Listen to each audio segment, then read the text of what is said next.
Hey everyone, if you're watching this video, you're going to learn how to set up a virtual environment so that you can download anything that you need for Python and run applications. There are a lot of benefits, but I'll go through them later.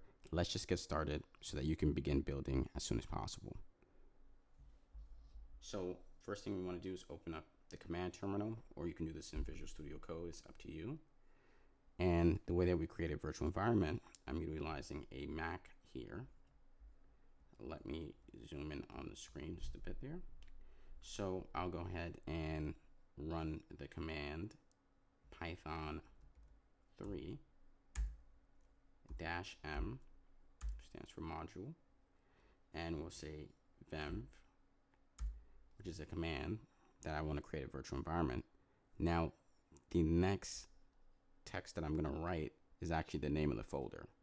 So I'll name this Draper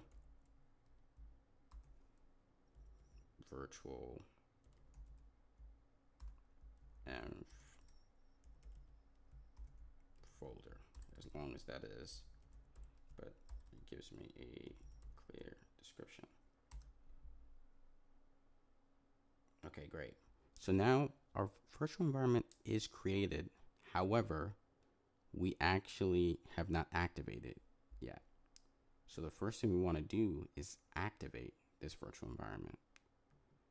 Now, the way that we do this is we type in source and the name of the folder. So in that case, we'll put in Draper virtual environment folder, and you can name yours whatever you want, or you can follow this tutorial to the T.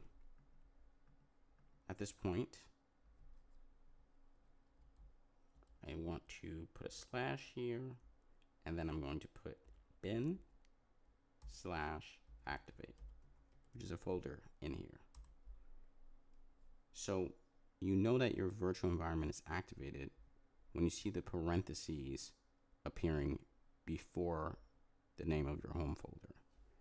So now that I have the virtual environment set up, I can begin installing packages in there.